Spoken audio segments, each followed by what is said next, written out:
Welcome back, brothers and sisters. This is the third installment of my docuseries about Count Volney. Just like watching the movie Back to the Future Part 3, it's a good movie by itself, but to get a more thorough view of the message of the series, it's better to watch Part 1 prior. It's the same deal with this series. This particular installment picks up after Volney published his 2-volume set of books entitled Travels Through Egypt and Syria in 1787. Among other things, we will discuss his rise in politics, his association with some of the founding fathers of the newly minted United States, and his most famous work entitled The Ruins, or a survey of the revolutions of empires. With that being said, let's get started. While Volney was busy assembling his voyage books over 2 years, which was the subject of our last video, he also managed to crank out a side project, Considerations on the Russo-Turkish War. It's not exactly neutral, basically a love letter to Russia and a wish list for the collapse of the Ottoman Empire. And the map? Oh, just a casual visual aid for empire demolition, complete with a fancy obelisk tucked in the lower right corner for, let's just say, extra flair. Empress Catherine of Russia was so thrilled with Volney's writings that she sent him a shiny gold medal as a thank you gift, though he didn't keep it for long. Not long after, when Catherine publicly denounced revolutionary France, Volney sent the medal right back, declaring, quote, "If I obtained it from her esteem, I can only preserve her esteem by returning it," end quote. Apparently, this was his way of proving to his fellow Frenchmen that his loyalty lay with France, not with some czarina handing out bling. Personally, I would have taken it to a pawn shop, maybe bought a couple of acres, a horse, and a solid flintlock. But hey, that's just me. Volney was all in on the ideas of Helvetius and Dolbach, but when it came to Rousseau, not impressed. We'll get to that drama later. He dipped his toes into the messy world of practical politics too, though it didn't take long before he decided the whole thing reeked. In 1788, he was already breathing fire about the British constitutional system, telling the French, more or less, don't copy their homework. It's garbage. This was also the year Volney took the editor's chair at the People's Sentinel, a short-lived but absolutely venomous anti-aristocrat rag that cranked out 5 fiery issues between November and December. Naturally, this little publishing stunt caught the eye of the political crowd, and somehow that led to him being named Director of Agriculture in Corsica. Because, you know, screaming at nobles qualifies you to manage crops. And now we come to the earthquake that was 1789. The year when, according to the official story, reason rose from its slumber to crush fanaticism and ignorance. The year the people finally snapped, turning on their aristocratic masters in a blaze of righteous fury. The French Revolution. History books dress it up as destiny, the inevitable triumph of liberty over tyranny. But what if that's just the cover story? What if 1789 wasn't a spontaneous uprising of the virtuous, but the moment when ambitious men first weaponized ideology, refining the art of mass manipulation and unleashing it on a scale the world had never seen? Men like Volney and others, not just swept up by the revolution, but steering it. To trace the roots of this machinery, we have to go further back to 1776, where the real groundwork was laid. But not to General Washington and the United Colonies on July 4th. Instead, our spotlight shifts to a different stage entirely. Ingolstadt University in Bavaria, where a Jesuit-trained professor of canon law named Adam Weishaupt was busy laying very different foundations.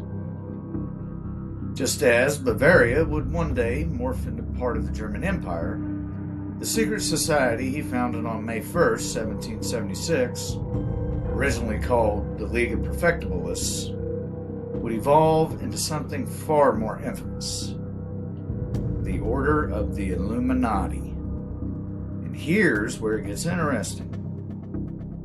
Evidence suggests Weishaupt wasn't starting from scratch. Before founding the Illuminati, he was already tangled up with other secretive circles. The League didn't appear out of nowhere. It was an upgrade. Weishaupt's organization spread like wildfire, especially among his fellow quote-unquote intellectuals at Ingolstadt. Within just a few years, nearly every professor at the university had signed on. Only 2 held out. From the start, Weishaupt had rules about who could join. No women, no Jews, no monks, and definitely no members of other secret societies. Unless, of course, those groups were marked for infiltration. There were exceptions, sure, but his ideal recruit was a man between 18 and 30. Young enough to mold, old enough to act. These restrictions didn't last forever. Over time, especially after the 1820s, Jewish members were gradually welcomed in. But I'm getting ahead of myself. The pitch Weishaupt made to prospective Illuminati wasn't just some intellectual club. It was a total inversion of the old world view, a direct challenge to everything the church and traditional education stood for. Instead of original sin or divine order, he offered something far more radical. In his own words, quote, "Man is not bad except as he is made so by arbitrary morality. He is bad because religion, the state, and bad examples pervert him.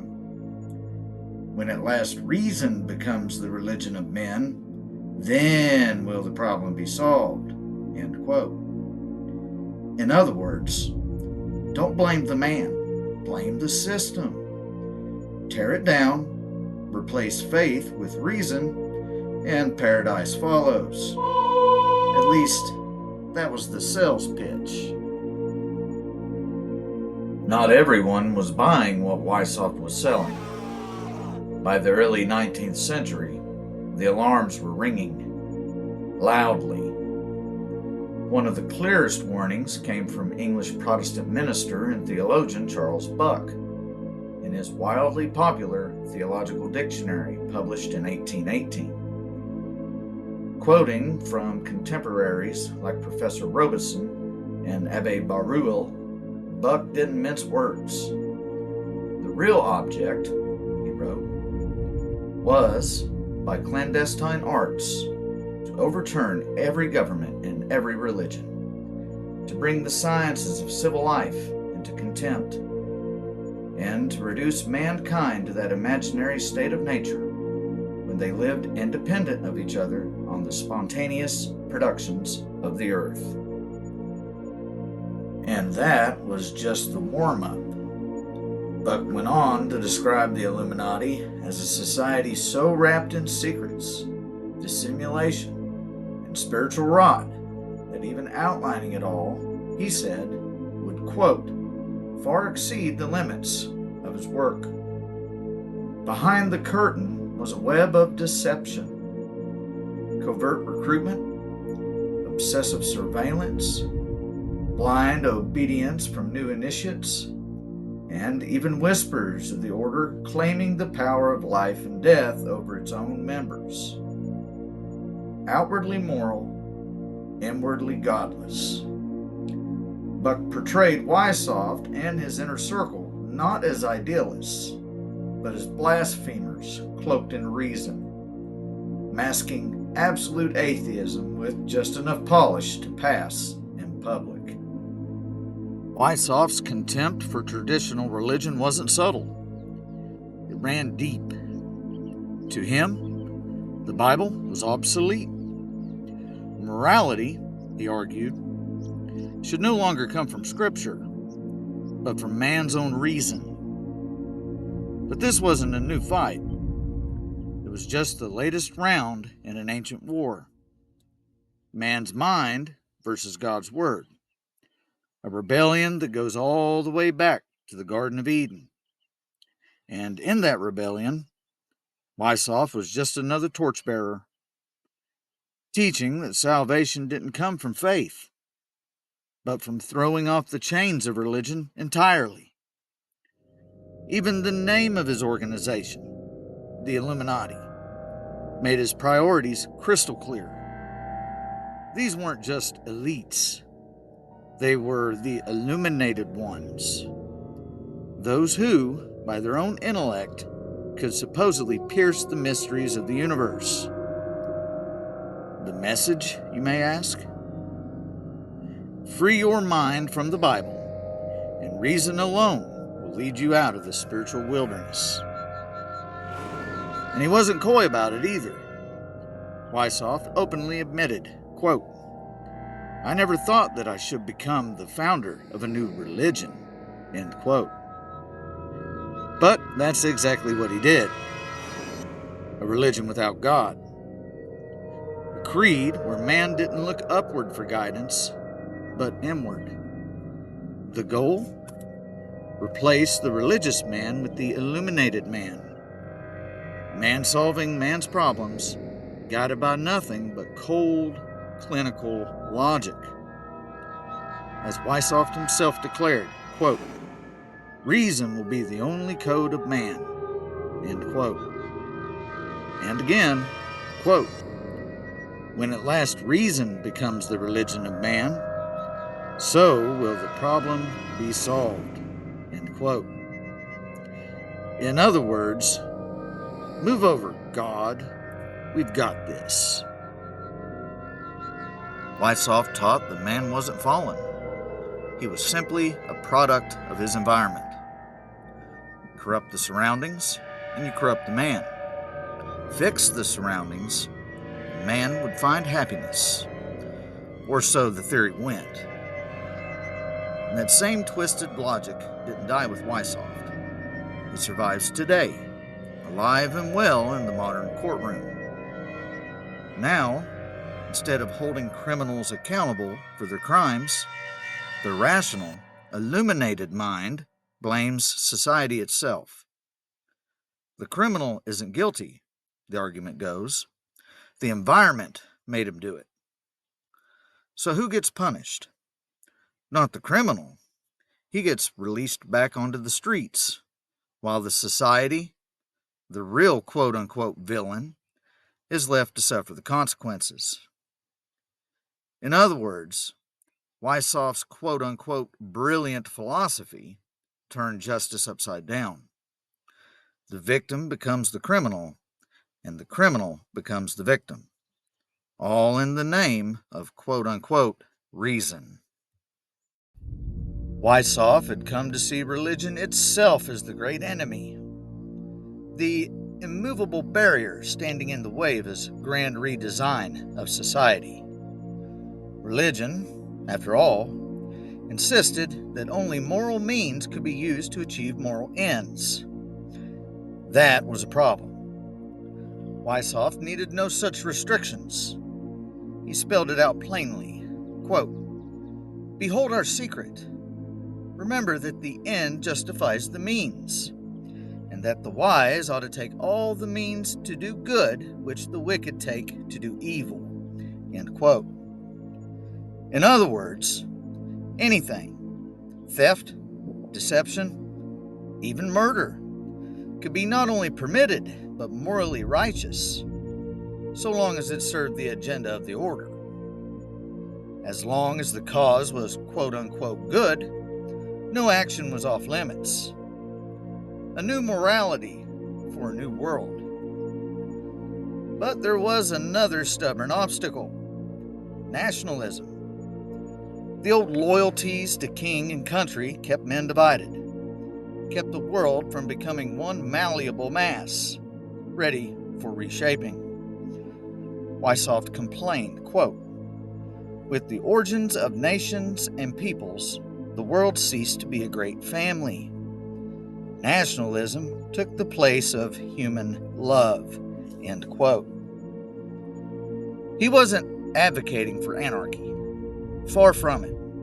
He wanted government, but one government, a world government, under the enlightened hand of his quote-unquote illuminated ones. In his words, quote, "The pupils are convinced that the order will rule the world. Every member, therefore, becomes a ruler," end quote. This was the end game. Not liberty, not enlightenment, but absolute worldwide control.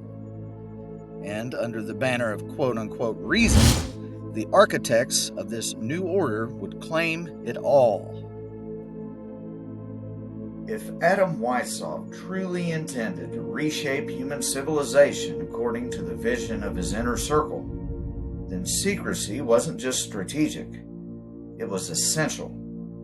After all, no one willingly walks into their own enslavement, right? Well, he understood this perfectly, writing, quote, "The great strength of our order lies in its concealment. Let it never appear in any place in its own name, but always covered by another name and another occupation," end quote. In other words, deception was not merely a tactic, it was the foundation. Weishaupt went even further, instructing his followers, quote, "Conceal the very fact of our existence from the profane. If they discover us, conceal our real objective by profession of benevolence. If our real objective is perceived, pretend to disband and relinquish the whole thing, but assume another name and put forth new agents," end quote. Let those words sink in, because they aren't just relics of a secret society's past. They're the blueprint. And as our story continues, you'll begin to see just how deeply this doctrine of concealment has embedded itself into the very fabric of our world. Under the protective shroud of secrecy, the order of the Illuminati expanded with alarming speed. But contrary to its supposed mission of uplifting the oppressed, it never reached for the quote-unquote downtrodden masses, or the weary peasant laborers who toiled under the weight of empire. No, the Illuminati was never meant for them. Instead, it drew its strength from a very particular stratum of society, those perched just below the summit of power. This was a class of men already brushed by privilege, just out of reach of true domination.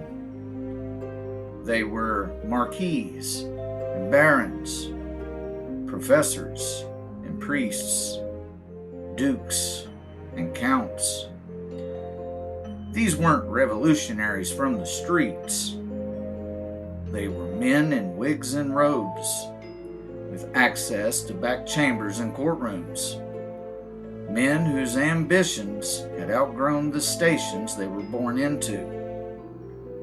Here, within this shadow society, they could conspire with impunity against monarchs, against armies, against the pulpits and altars of Europe. They were not the rulers of the world, but they wanted to be. And the Illuminati offered a roadmap to power. And like any covert operation worth its salt, they cloaked themselves in aliases. Every member had one. Weishaupt, their architect, assumed the name, quote-unquote, Spartacus, invoking the memory of a Roman slave who dared to challenge Caesar's empire. But don't mistake the symbolism. This wasn't about freedom. It was about power. Pure, unrestrained, godless power. What was the end game of these shadowy conspirators? Nesta Webster, one of the most tenacious researchers ever to shine a light on the dark designs of the Illuminati, laid out their blueprint with chilling precision. Their goals were not minor reforms or lofty ideals, by the way. No, they aimed for nothing short of a total societal demolition. Number one, the abolition of monarchy and all forms of structured government. Number two, the abolition of private property. No man owning anything, everything claimed by the collective. Number three, the abolition of inheritance, stripping future generations of any legacy or stability. Number four, abolition of patriotism, replacing national loyalty with allegiance to the global order. Number five, the abolition of the family, including marriage, moral codes, and parental authority. Children would be raised not by mothers and fathers, but by the state. Number six, and finally, the abolition of all religion, to erase God from the minds of men. This wasn't revolution. This was erasure, a surgical removal of everything that anchored civilization.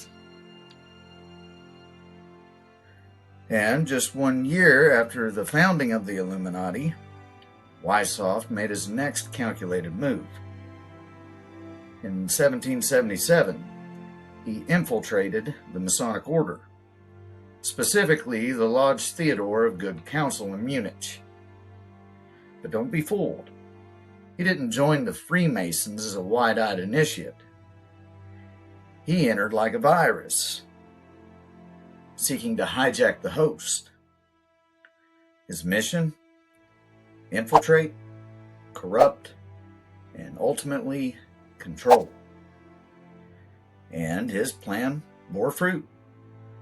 By 1782, the Freemasons held a powerful international congress at Wilhelmsbad.